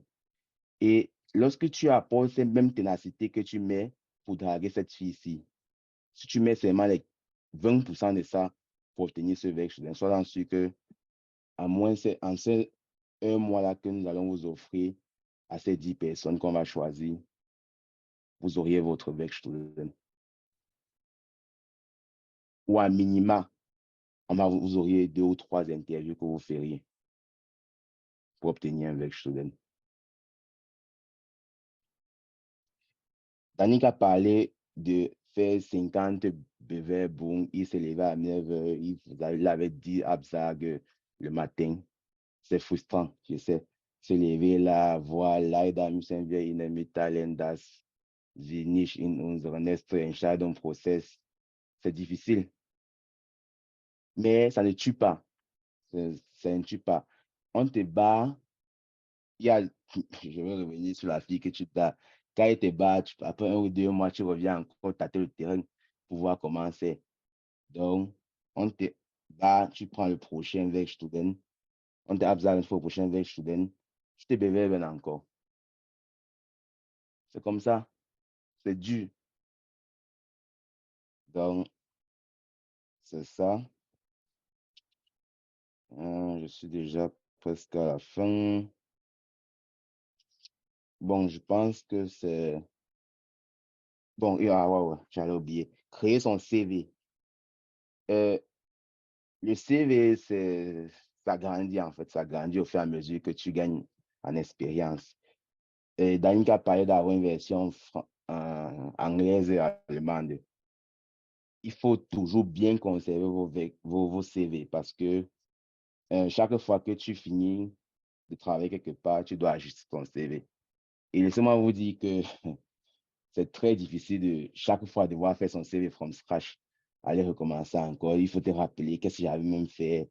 Alors, quand tu as une version Word là, je ne sais pas où sur Resume.io, c'est un app, tu peux avoir ton compte là-bas où à chaque fois que tu as un login, tu changes seulement, tu ajoutes un nouveau point, ou bien sur LinkedIn, tu appuies seulement, il y a un bouton plus là et tu mets le prochain, tu mets la description. C'est plus facile.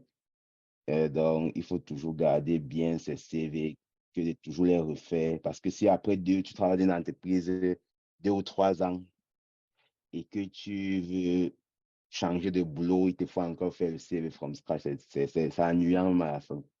Parce que tu ne te rappelles pas tout ce que tu as fait il y a 3 ans en arrière, que tu as commencé le boulot, et peut-être 5 ans en arrière. Donc, 5 ans plus 2 ans, 5 ans d'études et 2 ans en plus. C'est beaucoup d'années. Ouais, Stepstone aussi. c'est aussi là où j'ai trouvé mon boulot actuel. Donc, c'est aussi un bon truc pour chercher les boulots. Et les avantages du home office. Si tu es à Kaiserslautern, par exemple, et que tu as un Werkstudent peut-être à, disons, Mannheim, et que chaque fois, tu dois faire, si tu fais, disons, 16 heures la semaine, 16 heures la semaine, c'est 2 fois 8 heures. C'est-à-dire, c'est déjà 2 jours. Et si tu dois faire 8 heures de temps au boulot, donc ça veut dire que tu prends le train pour aller à Mannheim et revenir, c'est 2 heures de ton temps. Ça veut dire que tu loupes déjà ces 2 jours-là, peut-être le cours à l'université. Alors que si tu as ton home office, tu pars à l'université, tu fais ton cours jusqu'à 10 heures. Après, tu viens travailler de 10 heures jusqu'à 18 heures. Parce que tu as un home office. Donc, il y a tellement d'autres avantages du home office aussi. Que, par exemple, tu peux faire tes trucs en ville et revenir refaire continuer ton boulot. Je pense que c'est un dernier point aussi, c'est en tant que Werkstudent, l'accident le plus probable que tu peux avoir en tant que Werkstudent sont les maux de tête. Parce que parfois, les tâches peuvent être difficiles, comme Danica a dit, tu travailles peut-être dans une start-up où le boulot est vraiment dur, il faut réfléchir, c'est parfois fatigant, ça fait mal à la tête. Mais par contre, quand tu vas au LAGA, pour ceux qui ont fait le LAGA, les travaux difficiles, tu as le mal de dos, les maux de tête, tu peux même arriver là-bas qu'une machine tombe sur ta tête ou bien coupe ton doigt. Dès que si tu es informaticien, ton ordinateur, au pire des cas, tu peux avoir mal aux yeux pour avoir les maux de tête, parce que tu restes devant l'ordinateur longtemps, ou bien si tu es assis trop longtemps, tu as peut-être un back pain, mal au dos ou bien aux fesses. Donc, c'est un peu ce que je voulais ajouter, ce que Danick a dit. Si vous avez d'autres questions, nous pourrons vous aider à répondre.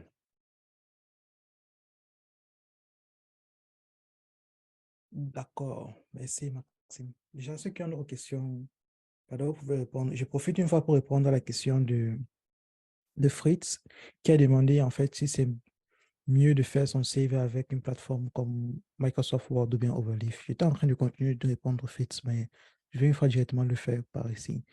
Vraiment, tout ça dépend vraiment de toi, tu vois. Ça dépend de tes prédispositions, tu as l'aise avec quoi. Avec Word, c'est vrai que Word n'est pas spécifiquement fait pour designer tous ces trucs de CV-là, mais c'est possible. Avec Overleaf également, ça te permet de te concentrer plus sur le in-halt, mais c'est mieux d'avoir un template de départ. C'est vrai qu'Overleaf est plus fait pour les documents un peu plus scientifiques ou bien pour écrire des arbeit et tout, en fait. Mais comme je dis, pour te faciliter la tâche, peu importe où tu vas commencer, il faudrait que tu aies une solution qui te permet d'avoir les templates et que la solution là te permet également de changer les templates et d'unpassen ton, ton CV à la volée et de facilement le faire. Je sais pas si tu comprends. Donc, c'est-à-dire, si tu as une solution que ça sera difficile à chaque fois de venir seulement ajouter un nouveau style que tu as travaillé comme Maxime a dit, peut-être tu as fini de travailler dans l'entreprise, tu aimerais maintenant ajouter ça dans ton CV que tu as travaillé dans l'entreprise de telle année. Si déjà c'est difficile de faire ça sur la plateforme, c'est que change. Tu dois réfléchir à une solution qui va continuer sur le long terme. C'est-à-dire que même dans 2 ans, quand tu vas vouloir changer, tu vas revenir là-bas, tu vas facilement changer les choses. L'avantage avec Word, tu peux facilement faire les ajouts. Sauf que si c'est qu'un jour, tu dis que, OK, le template de mon CV ne me plaît pas. Je trouve que c'était un peu enfantin l'époque où j'ai fait ça. Maintenant, je suis plus pro, je suis plus mûr dans la tête. J'aimerais un truc plus soft, avec moins d'images, moins de couleurs, vraiment un truc très plat, très flat. Tu vas voir que pour Word, tu vas pouvoir tout refaire à zéro. C'est-à-dire, tu vas rechercher un nouveau template ou bien rechercher tout un nouveau design à zéro et remettre encore chaque information toi-même. Avec les plateformes comme Resume.io que je proposais tout à l'heure, c'est payant. Mais là-bas, au moins, tu sais que, OK, tu as ton formulaire que tu as rempli. Automatiquement, les gars te mettent à ta disposition 50 templates, 100 même templates, tu vois. Tu choisis le template que tu veux et automatiquement, ils génèrent un nouveau CV en fonction des informations que tu avais eu à remplir dans le formulaire. Tu vois, tu comprends. Donc, vraiment, c'est à toi de décider en fonction de tes poches, en fonction de tes affinités, en fonction si tu maîtrises mieux la texte, tu peux faire avec Overleaf. Si tu es plus à l'aise avec Word, tu peux faire avec Word. Si tu es plus à l'aise avec les choses qui sont graphiques, tu peux faire avec Canva. Mais si tu es un gars, peut-être, OK, tu n'as pas trop envie de te casser la tête et tu aimerais une plateforme où tout est sauvegardé, tout est bien fait pour toi, tu peux changer quand tu veux. Tu peux prendre Z.io en fait et peut-être tu payes ton abonnement. Ou bien peut-être il y a même d'autres plateformes qui le font et peut-être gratuitement. Donc, vraiment, c'est à toi de chercher, mais tu dois vraiment mettre l'accent sur trouver une solution qui te permet de mieux, bien de facilement changer les choses plus tard et donc de mieux flaguer en fait ton contenu. Donc, je ne sais pas si j'ai répondu à ta question, Fritz.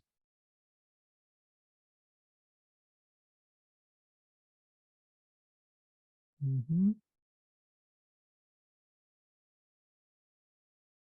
Déjà, pour les exemples de plateformes conservables, comme tu as dit, il y a Word, il y a Overleaf, il y a également Resume.io, comme j'ai mis dans le slide, il y a Canva.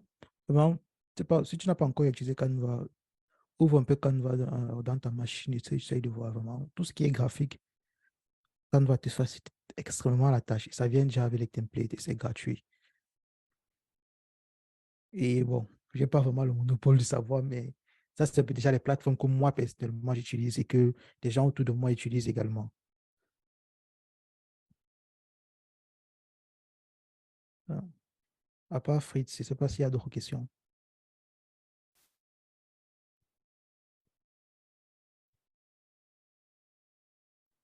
Mhm. Bon, précédemment, il y a eu la question de William qui demandait si c'est possible d'avoir un verre student directement quand tu es au premier semestre. Bon, à cela, j'ai répondu que oui, c'est possible. Tout dépend en fait de ton bagage intellectuel et également, comme on l'a encore dit, de ta motivation. Si tu viens en Allemagne, par exemple, et que tu as déjà un tas de logiciels que tu connais ou bien tu maîtrises déjà un langage de programmation très bien, c'est très facile en fait pour toi parce que tu as déjà un background. Tu n'as plus à faire ce travail d'apprendre à maîtriser quelque chose. Tu peux directement passer à l'étape suivante qui est de faire ton CV, faire tes différents trucs dans ton profil et tout, et commencer directement à postuler. Parce que tu as déjà une plus-value. Mais pour une autre personne qui n'a pas encore ça, il va devoir faire ce travail en amont-là, c'est-à-dire chercher à apprendre au moins un outil ou bien chercher à connaître au moins un langage de programmation. Maintenant, c'est après ça qu'il va commencer maintenant toute l'étape suivante à faire les papiers, faire le CV, faire toutes ces choses-là.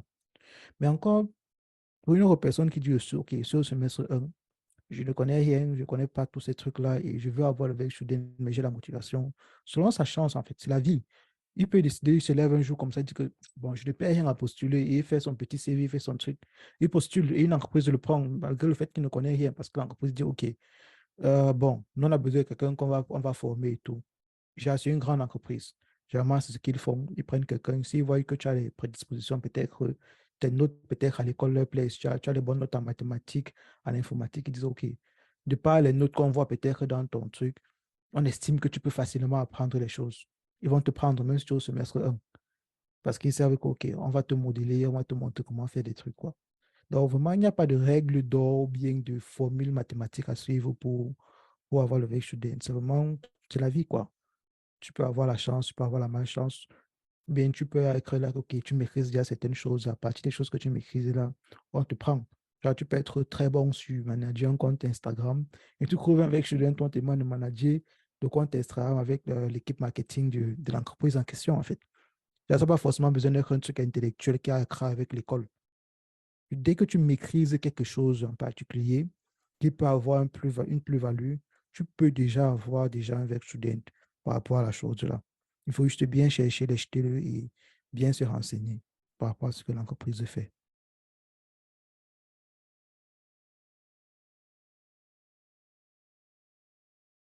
Donc, déjà, pour Franck qui demande un bref tout de façon, déjà, tout au long de la présentation, on a vu ce que c'est qu'un verbe student, en quoi ça consiste, quelles sont les conditions à remplir pour être verbe student genre, par rapport aux lois en Allemagne par rapport également à ce que les entreprises attendent des étudiants en général.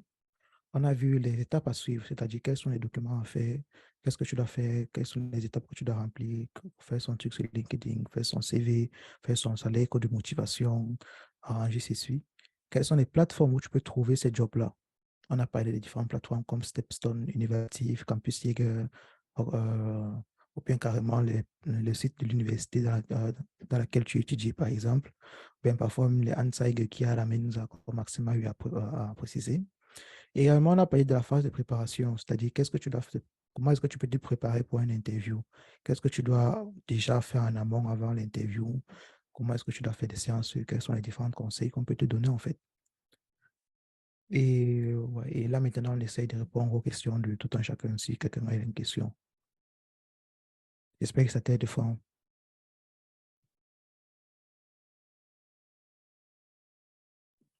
Oui, oui, oui, merci beaucoup, merci beaucoup. D'accord.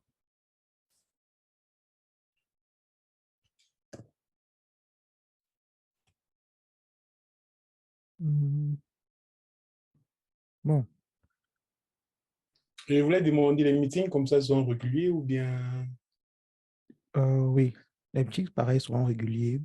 Pour les veilles student, on va faire le webinaire du veille student chaque 2 mois.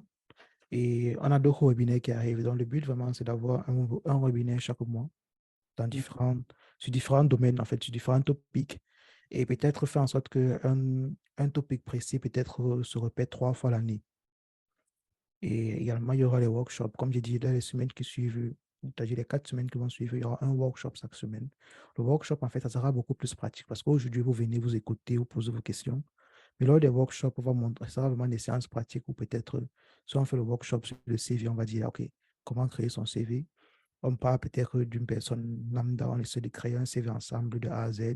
Ou bien on prend une personne qui est là pendant le meeting et la personne partage son écran. On guide la personne sur comment il peut créer son CV et les autres posent automatiquement les questions. Vraiment, des trucs un peu plus pratiques.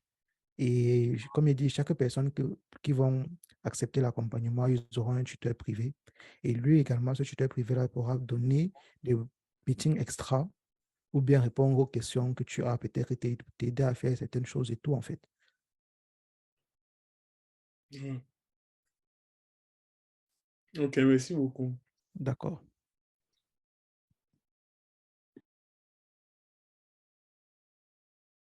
Mhm. Ok. Je suppose qu'il n'y a plus de questions.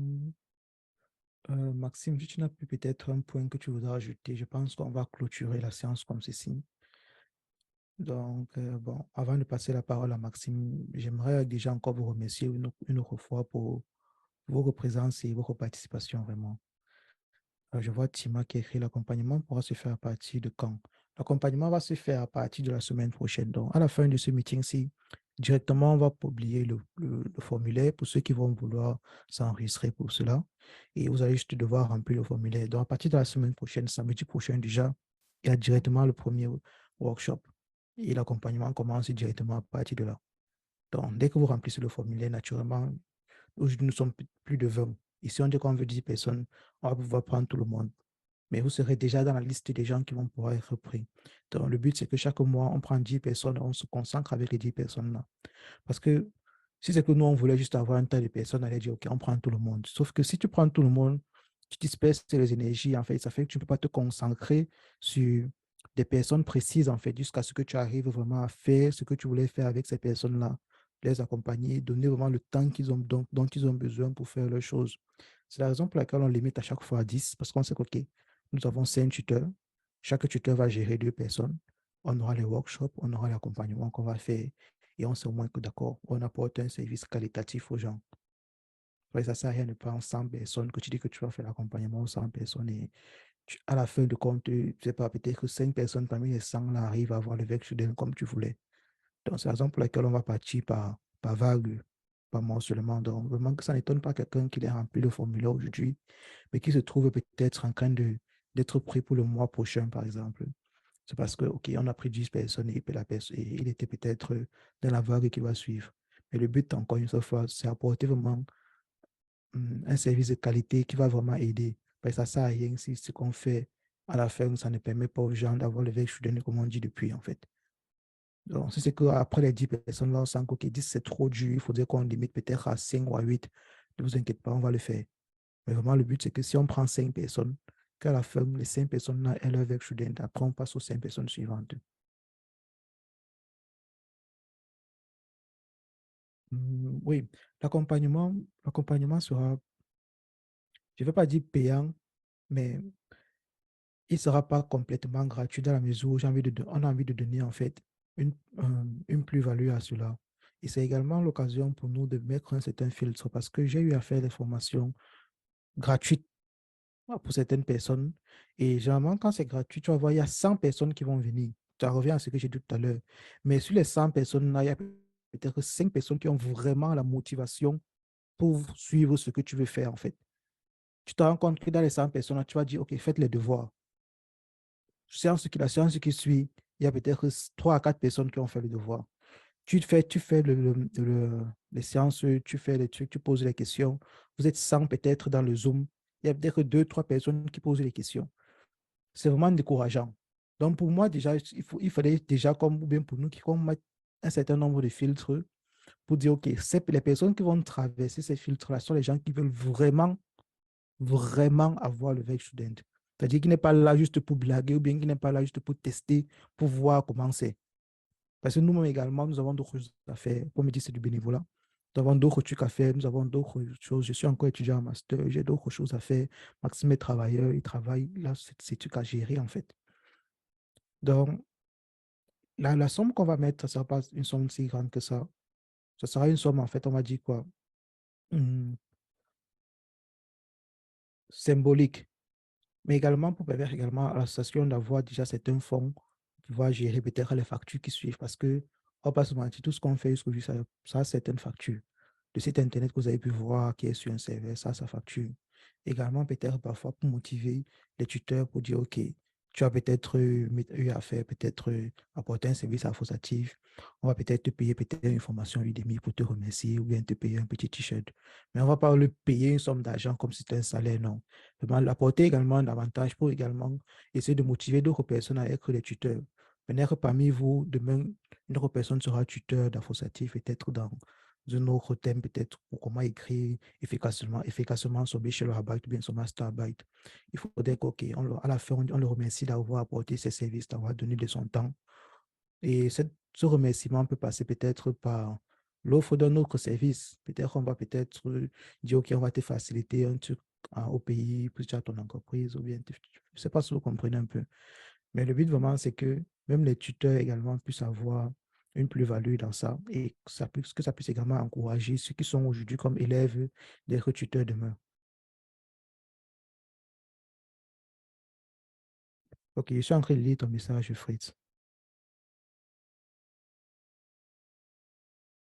Quand tu dis, moi, j'ai un petit souci, certaines boîtes m'acceptent quand ils voient mon bac, mais quand ils constatent que je ne suis pas au minimum au troisième semestre, ils refusent. Est-ce que ça signifie que je ne dois pas patienter? Bon, déjà, je ne sais pas si tu peux allumer ton micro, Fritz, pour que tu m'expliques comment est-ce que tu fais pour savoir que c'est le fait que tu ne sois pas encore au troisième semestre qui bloque.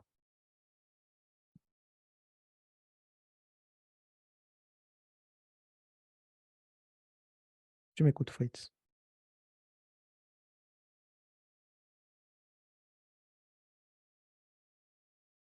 Hmm, OK. Bon, déjà, en attendant que tu as activé ton micro, je vais dire en fait que vraiment tout dépend encore une fois de la philosophie de l'entreprise.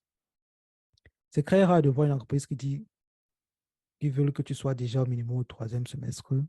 Mais ça peut arriver que l'entreprise ou bien les gens des ressources humaines estiment que ça partie peut-être du troisième semestre que tu seras peut-être assez mûr, bien assez réfléchi pour mieux gérer ton poste de student dans leur entreprise. Peut-être c'est ça qui peut peut-être le freiner. Mais comme je dis, c'est vraiment rare. Et c'est la raison pour laquelle j'aurais aimé savoir en fait comment tu as su que c'était ça qui faisait en fait qu'ils ne te prennent pas. Est-ce qu'elles t'ont répondu par mail pour dire, OK, c'est spécifiquement ce facteur-là qui a fait qu'on te refuse ou bien est-ce qu'il y a autre chose? Je ne sais pas si tu as peut-être une réponse particulière à ça, Maxime.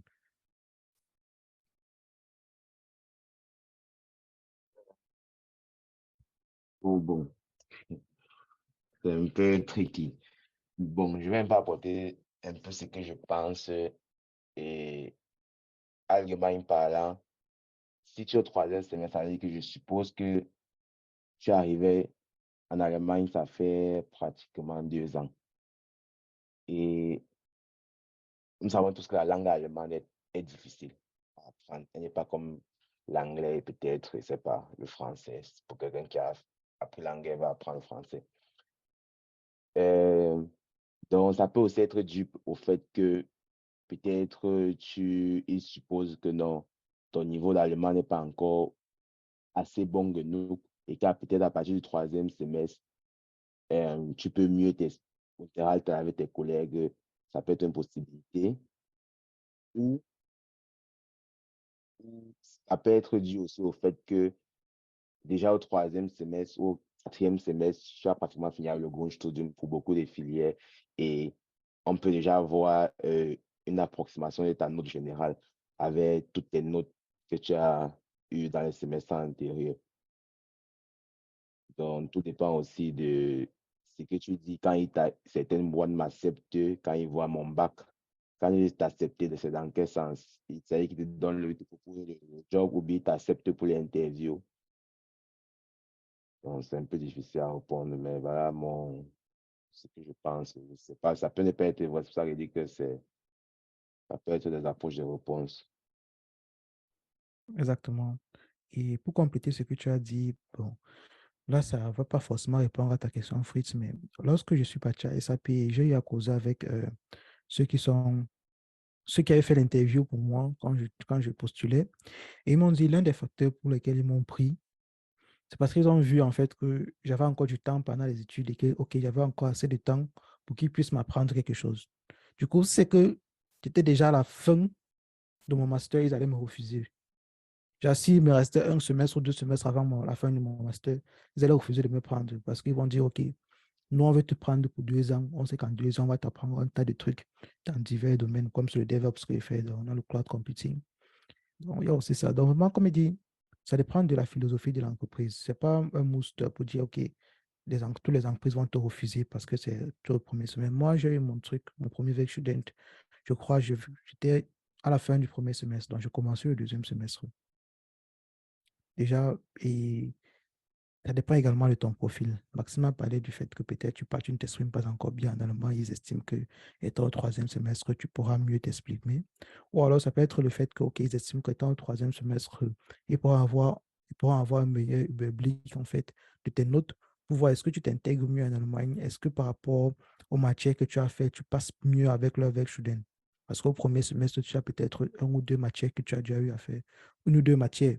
Et ils veulent peut-être avoir peut-être 6 matières que tu as déjà eu à faire par rapport à ta filière, voir ta note sur ces matières-là, voir peut-être que ton Durchschnitt note, ta note moyenne, pour savoir en fait est-ce que tu es un élève studieux, est-ce que tu es un élève comme ci, comme ça en fait.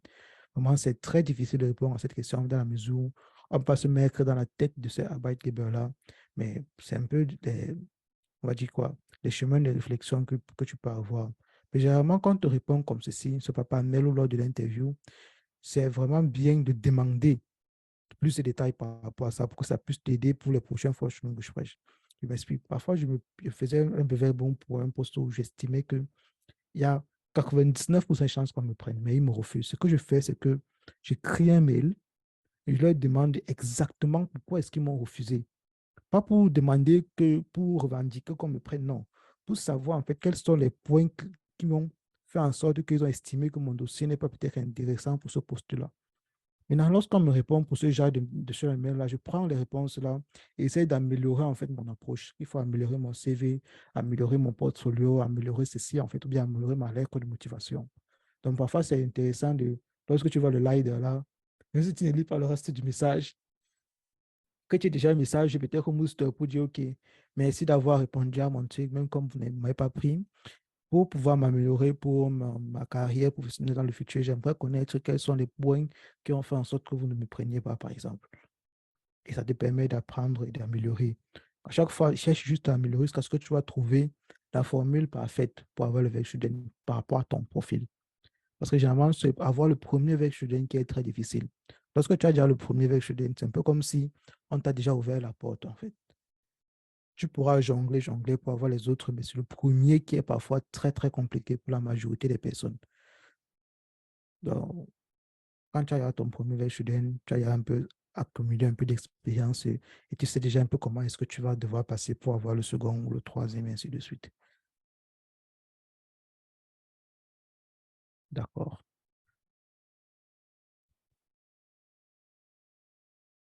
Bon, si entre-temps personne n'a posé des questions, je pense on va donc arrêter comme ceci. Maxime, je ne sais pas si tu as un dernier mot à dire avant qu'on clôture la session. Alors, s'il n'y a plus de questions, c'est tout. Pour ceux qui ont des questions plus tard, ils peuvent nous contacter à l'adresse mail qui s'affiche là. D'accord. Ou dans le groupe WhatsApp. Je pense qu'il y a un groupe WhatsApp, non, vous pouvez aussi également poser vos questions là. Donc également, le PowerPoint présenté aujourd'hui sera mis à disposition de tout le monde. On va le mettre dans le groupe WhatsApp et si c'est que vous n'êtes pas dans le groupe, vous pouvez directement écrire au numéro qui s'affiche là ou bien au mail qui s'affiche là-bas pour demander le PowerPoint parce que peut-être vous voudrez le lire plus tard quand on sera au calme à la maison et aller pas à pas sur chaque page les différents détails. Donc, n'hésitez pas à écrire en fait. Donc, après, à la fin de ce meeting, si on va partager le lien vers le PowerPoint et également le lien vers le formulaire pour que ceux qui veulent avoir le programme d'accompagnement puissent remplir le formulaire et on va les contacter le plus rapidement possible.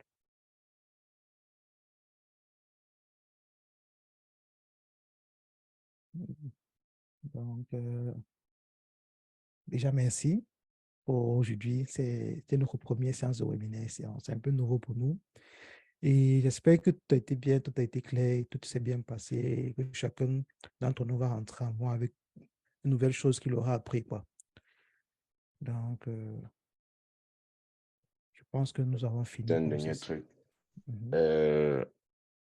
Nous allons également voir comment faire peut-être un formulaire pour qu'on puisse envoyer des feedbacks anonymes, ce qu'on peut mieux faire, comment est-ce qu'on peut s'améliorer.